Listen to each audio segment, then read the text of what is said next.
Okay, so we've got all 4 of the Rocket 3s that we're going to supercharge in over the next couple of weeks. We're wading through them as fast as we can. So we're going to put them on the dyno, see what they've got standard. So this is Steve's. It's been got out by Thornton 100. As you can see, it's somewhat different to the stock Rocket 3. I think it started off as a TFC because it's got the carbon bits on it. Different, very, very lightweight rear wheels, bit of carbon, triple exit exhaust. Might like it, might not. Not quite sure on that one. It's loud. It's got billet foot pegs, billet side stand, billet gear lever, billet brake lever, very trick mud guard. Typical of Jodia's work, does some super stuff, making it very, very pretty. I mean, look at this. Yeah, the seat is something else, isn't it? Making that out of billet didn't come cheap. Only shock, billet linkages. There's a few grand's worth there. A very, very, very expensive bike to buy. So we're going to make it more expensive by putting a supercharger on it. Carbon fibre radiator surround. We need to get him a carbon fibre bottom surround as well. That would just finish the job. I'll talk to him about that. So yeah, he's here for supercharging.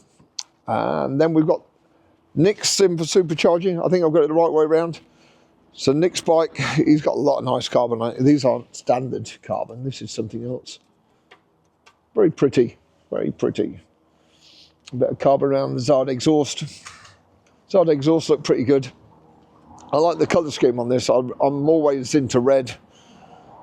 And that's a really nice colour scheme. Factory colour scheme, I believe. But it's very nice.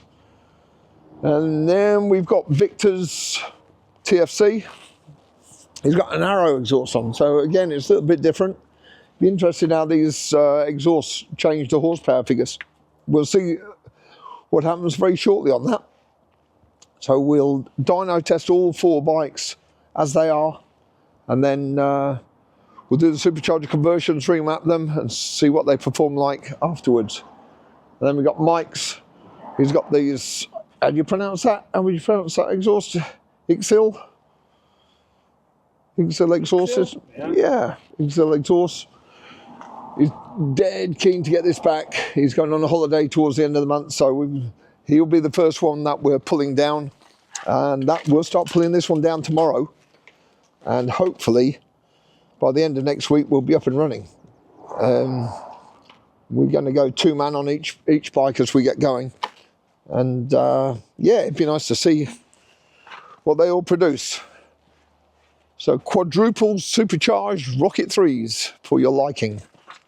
Well, we'll give all of them over 300 horsepower because they're all having pistons, all having cams, all having heavy-duty head studs, and you know, the package will be very similar, just the exhaust pipes that are different. And it's pretty cool, isn't it? They've all got different pipes. Steve's has got that one off. Nick's has got the Zard. Victor's the Arrow. And Mike's the XL. I bet there's not a lot to choose from them once we've got them all mapped. It'll be all down to how much boost we've got. Quite exciting, isn't it? Get all these together. Quite enjoying it. Yep. So like I said, we're going to get stuck into these this week. We're going to start this week. Get them all on the dyno first. And then we've got 4 that are being shipped out. 4 that are coming on these 4 bikes. And we've made 10 kits. So if you fancy a little bit more power for your Rocket 3, then go for our cams, pistons, supercharger kit, and heavy-duty head studs. Get us to put it together, and we can double your horsepower. As you know, we've been producing these for a while now. This is going to be the 3rd batch that are going on bikes. So already there's 19 of these out there. We're doing in batches of 10, so there's 19 out there. There's my bike, and now there's going to be another 8. We've been on the runway with them, been on the airfield. We've done 0 to 176 mile an hour in 14 seconds. Done a top quarter mile. It's always been limited by getting off the ground. It almost is flying. Getting the back wheel not to hop as we come off the start. So that's limited us on our 0 to 60. But once she's above that, she really tramps. And we've done 152 mile an hour on the quarter on around 10 seconds dead. Obviously, if you get off the line, there's an 8-second bike here with the amount of power she's got. Needs a good jockey to get off the line and get this sorted, but this bike's not about quarter miles. This is about roll on acceleration. The way these bikes pull is just unbelievable. It's such a thrill to ride, and they're so drivable. You can stay in top gear, probably like you did before, but when you crack the throttle, she really shifts.